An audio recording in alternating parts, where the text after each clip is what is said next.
엉뚱한 부부다. 극동의 러시아, 사람 긴장하게 한다. 드디어 출발하는 날, 우리는 국내와 호주의 경험을 바탕으로 유럽과 아프리카, 동남아 대륙을 여행하며 보다 다양한 상황 속의 사람들을 만나 그들의 꿈을 들어보기로 했다. 출발 이틀 전, 지역에 있는 신문사에서 힘을 보태어 주었다. 우리가 하는 꿈 프로젝트 세계 일주란 세계를 여행하며 사람들 각자의 재능을 살린 가치 있는 꿈찾기를 돕고 응원하는 우리 부부의 가치 나눔 월드 프로젝트라고 거창하게 소개하고 있다. 다듬고 다듬은 건데 뭔가가 거창하다. 겉만 번지르르하게 안 보이려면 내실 있고 진솔하게 여행을 이어가야 한다. 아자. 키만한 가방을 맨 아내. 여행 초보인 우리가 앞뒤로 저런 가방을 메고 다니다가 퍼지지는 않을지 심히 우려가 된다. 어디든 잘 다니는 우리가 돼야 할 텐데 잘할 수 있을라나? 일단은 쫄래쫄래 잘 걸어가긴 한다. 여보, 가방 멜만하나? 아직은 괜찮네. 이 괜찮음이 오래 가기를 바라며. 장기 여행용 가방은 앞뒤로 무게가 실리기 때문에 계단이라도 만나는 날에는 이렇게 되기가 쉽다. 앞뒤로 뒤뚱뒤뚱거리게 된다. 아내가 적응이 된 건지 이두근 운동을 하며 카카오톡까지 하고 있다. 그래도 여행 가는 사람처럼 보이게 좀 찍어야 되지 않겠냐고 하이앵글로 다리가 길어 보이게 아내를 찍어주었다. 아내도 나를 찍어주었다. 참 잘 찍었다. 첫 번째 사진은 실패였다. 두 번째 시도는 여행하는 사람처럼 똥폼 꽤나 잡게 나왔다. 탑10에서 4,900원 주고 산 티셔츠가 빛을 발하는 것 같다. 남포동에서 출발한 우리는 서면에서 사상으로 가기 위해 지하철 2호선으로 환승을 했다. 와, 근데 이 사진을 찍은 이유는 아주머니 두 분의 빛과 같은 운동신경 때문이다. 아내가 먼저 자리에 앉을 때만 해도 양쪽 옆에 비어 있었고 내가 분명히 뒤돌아서 엉덩이 놓을 방향을 보고 다가갔는데 초를 다투는 그 시간에 언제 앉으신 건지 하마터면 아주머니 얼굴에 엉덩이를 갖다 댈 뻔했다는 거지. 공항에 도착했는데 생각보다 시간이 지체되었다. 급히 수속을 밟고 밥을 시켰다. 3층에 있는 한식당인데 비빔밥을 주문했다. 당분간 이런 거 먹고 싶어도 못 먹기 때문에 맛있게 먹었다. 아내는 국물 매니아여서 역시 아니나 다를까 육개장처럼 생긴 걸 시켰다. 이럴 땐 비빔밥 시킨 사람이 국물 시킨 사람을 뺏어 먹을 수 있기 때문에 이득이다. 밥 사주러 공항까지 온 아내의 친구 민경이. 밥 사주러 온 게 아니라 이 친구는 의리가 생명인 것 같다. 호주에 출발하는 날에도 아침 일찍 공항에 달려와서 마지막 순간을 함께 했었다. 일 마치고 공항이 어디라고 달려 나온 이 친구. 이런 친구가 있는 아내가 부러웠다. 내 친구들은 어디 갔을까? 이해한다. 다들 바쁘겠지 뭐. 짧은 시간 동안 우리는 지난 1년간의 공백을 대화로 채우고 앞으로의 1년을 응원하는 시간을 가졌다. 우리는 가격이 가장 합리적이었던 러시아 항공인 아에로플로트를 예매했다. 하지만 실제로 공항에 왔을 때는 대한항공 티켓을 발권해 주었다. 이유는 대한항공이 티켓 발권 업무를 대신해줘서인 것 같고 심지어 우리가 탄 비행기도 아에로플로트가 아니라 오로라 항공이었다. 검색해보니 오로라 항공은 오로라로 날아가는 게 아니라 아에로플로트의 자회사라고 한다. 아마 러시아 항공의 단거리 전용 브랜드인가 보다. 비행기 공포증이 약간 있는 나는 애써 밝은 척을 하고 있고 아내는 이륙 즉시 풀 지침 모드로 들어갔다. 와, 1시간 반밖에 안 타고 가는데 기내식이 나왔다. 국내 저가 항공도 오렌지 주스나 줄까 말까 하는 게 요즘인데 기내식을 주다니. 러시아에 대한 원인 모를 두려운 마음이 조금은 가시는 듯 했다. 빵을 먹기 전까지는 말이다. 빵 봉지에도 딱 하나 자리 잡은 오로라 8 로고. 좋아. 오로라의 맛이란 게 어떤 건지 한번 느껴보자. 결과를 이야기하자면 내가 생각한 것보다 오로라의 맛은 질겼다. 고기도 질기고 빵까지 질겼다. 와, 식빵이 이렇게까지 질길 수가 있구나 라는 것을 깨닫는 의미 있는 시간이었지. 가장 감동적이었던 건 상추가 있는 것처럼 보이게 만든 바로 저 기술. 냉정한 평가를 하자면 그렇지만 배가 고팠기 때문에 맛있게 그래도 잘 먹었다. 잘 먹어야 된다. 무엇이든 앞으로 여행 중에 이보다 더한 상황도 많을 건데 어린애같이 투정 부릴 상황이 아니란 말이지. 세상 걱정 없는 1인의 풀 지침 모드. 나는 잔뜩 쫄았다. 왜냐면 비행기를 타면 가장 먼저 하는 일이 아내와 내 자리 밑에 있는 구명조끼가 제대로 있는지 확인하는 건데 없었다. 아니 이럴 수가 있나? 아무리 찾아봐도 없다. 안 보인다. 왜 없냐고 물어보려고 했는데 러시아 말을 모르겠다. So 비행 내내 마음 졸이면서 기도를 했다. 나의 마음이 통했는지 구명조끼 없는 오로라는 블라디보스토크까지 무사히 도착했다. 밤이라서 공항 근처에 사람이 거의 없다. 입국 수속과 짐 찾기를 거쳐 출구로 나아가는 중인데 출구 쪽에 서 있는 할아버지 보안요원에게 땡큐라고 말을 했다. 무서운 얼굴로 쳐다보셨다. 내가 뭐 잘못한 것 같다. 기분 탓인가? 미국 국기를 당당히 입고 공항을 활보하는 청년을 보면서 냉전 관계에 있던 두 나라가 그래도 사이가 좀 괜찮아진 건가 싶기도 하고 조금 전에 영어로 인사했다가 무시당한 내 입장에서는 강 큰 청년같이 보였다. 블라디보스톡은 부산이랑 2시간 정도 시차가 난다. 우리가 도착한 시간은 한국의 8시 30분이지만 이곳은 10시 30분. 이미 열차도 버스도 끊긴 시간이다. 아내와 나는 원래 이곳에서 공항 노숙을 하고 날이 밝으면 이동을 하려고 했다. 하지만 우리의 첫 카우치 서핑 호스트인 일마 아줌마가 공항으로 택시를 보내준다고 했다. 타지에서 아는 이 하나 없을 때 이런 작은 친절이 주는 마음의 안도감과 고마움은 얼마나 큰지 모른다. 여행을 하다 보면 아마 이런 호의를 받게 될 순간들이 종종 있을지도 모른다. 이 마음들을 잘 간직했다가 나도 한국에서 누군가에게 도움을 주는 사람이 되고 싶다는 생각을 했다. 뭐라고 적혀있는지 도통 모르겠는 표지판들. 다행인 건 소치 동계올림픽의 영향인지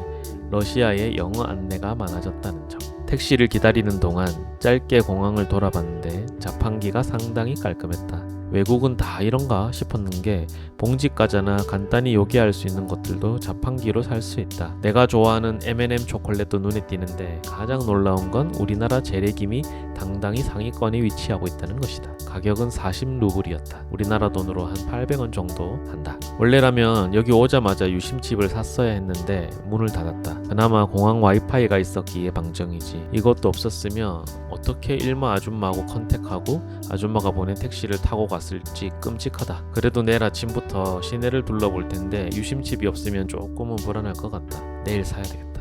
살 때까지는 긴장을 풀지 말아야 할 것 같다. 가방을 지키면서 택시를 기다리고 있는데 자꾸만 다른 택시기사 아저씨들이 와서 러시아 말로 호객 행위를 했다. 또 이것저것 구석에는 눈빛이 무서운 사람들이 두리번거리기도 했다. 어린 시절 영화로 본 구소련의 흔적을 어렴풋이나마 기억하기 때문일까? 뭔가 무서운 마음이 자꾸 들었는데 아내가 알면 더 무서워할까봐 감추느라 혼났다. 우리와 똑같은 상황으로 공항에 덩그러니 남겨진 한국인 아저씨 한 분을 알게 되었다. 이런저런 이야기를 하는데 도심 쪽에 숙소를 예약하려고 했는데 한국과 러시아의 시차를 계산 못하고 와서 지하철도 끊기고 버스도 끊겨서 난감한 상황이라고 하셨다. 아저씨, 그러면 우리랑 시내 같이 가실래요? 알고 보니 이 아저씨는 러시아 영주권까지 가진 사업하는 분이었고 딸은 모스크바에서 바이올린을 배우는 중이라고 했다. 역시 사람은 머리를 맞대야 불이 난다고 했던가? 러시아를 조금 할 수 있는 아저씨 덕분에 30분 전부터 밖에서 우리를 기다리고 있었던 일마 아줌마가 보낸 택시를 찾을 수 있게 되었고 우리는 긴장이 흐르는 공항을 빠져나와 택시에 짐과 몸을 실었다. 비도 살짝 오고 밤은 늦었고 아저씨가 있어서 조금 더 든든하기는 했지만 이게 지금 어디로 가는 건지 구글 맵도 안 되고 하니 염려증이 발동하기 시작했다. 아저씨, 죄송한데 이 차 어디로 가는지 물어봐 주시면 안 될까요? 아저씨 왈, 저도 러시아 초딩 수준이라 못 알아들어요. 허허허허. 아, 네. 첫날부터 긴장의 연속이다. 아이러니하게도 아내와 나는 여행을 좋아하는 사람은 아니다. 우리는 안정된 곳에 정착해서 우리가 잘 아는 환경을 누리는 것을 더 좋아한다. 하지만 꿈 프로젝트라는 세계 일주 프로젝트를 위해 우리 스스로에게도 미지의 세계를 향한 도전이라는 과제를 안기기로 했기 때문에 감당해야 한다. 아저씨의 초딩 수준 러시아어가 빛을 발하면서 우리는 그래도 약간의 안도감을 가질 수 있었다. 공항에서 밤에 택시를 탈 때는 택시나 번호가 확실하게 표시되어 있는 택시를 타야지. 우리가 탄 차처럼 개인 사업처럼 운영하는 픽업 승용차를 탈 경우에 잘못하면 변을 당할 수도 있다는 아저씨의 말에 간담이 서늘했다. 아저씨는 왜 러시아에 오게 된 거예요? 아, 옛날에 러시아에 한국 기업가 라면이 막 들어가던 때가 있었어요. 그때 나도 러시아에 와서 사업 겸 일을 하게 됐지. 그때는 블라디보스톡에도 한국인이 많이 살았어요. 근데 지금은 다 빠져나갔지. 왜냐면은 여기도 한국인들의 텃세나 깡패들의 상권 위협 같은 게 장난 아니거든.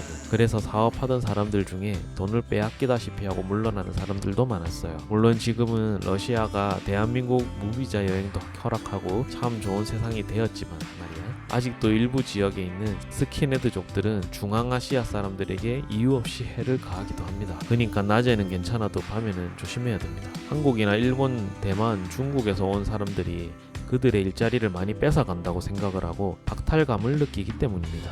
아무래도 경제적인 박탈감에서 오는 분노 같은 게 있어서 그러는 거라고 합니다. 아, 그렇군요. 하하하. 근데 걱정은 하지 말고, 내가 말하는 건 아주 드문 케이스지만 조심하라는 당부이고, 블라디보스톡에 있는 러시아인들은 대부분 외지인들에게 엄청 친절하고 착합니다. 아, 그렇구만요. 지금 보이는 밤과는 다른 내일 낮이 기대가 되겠는데요. 처음이니까 내가 몇 가지 가르쳐 주자는 말이지. 러시아에서는 말이죠. 일마 아줌마 집까지 오는 동안 아저씨와 이런저런 대화를 많이 하게 되었는데, 시작부터 외국에서 한국인을 만나서 대화를 나누어서 좋았다. 그리고 대화 가운데 정도 느낄 수 있어서 좋았다. 우리는 극한의 상황에서 만난 전우와도 같은 존재이기 때문에 잊지 못할 만남이 될 것 같다. 안녕히 가세요, 아저씨. 가족이 있는 모스크바까지 안전히 가 있어.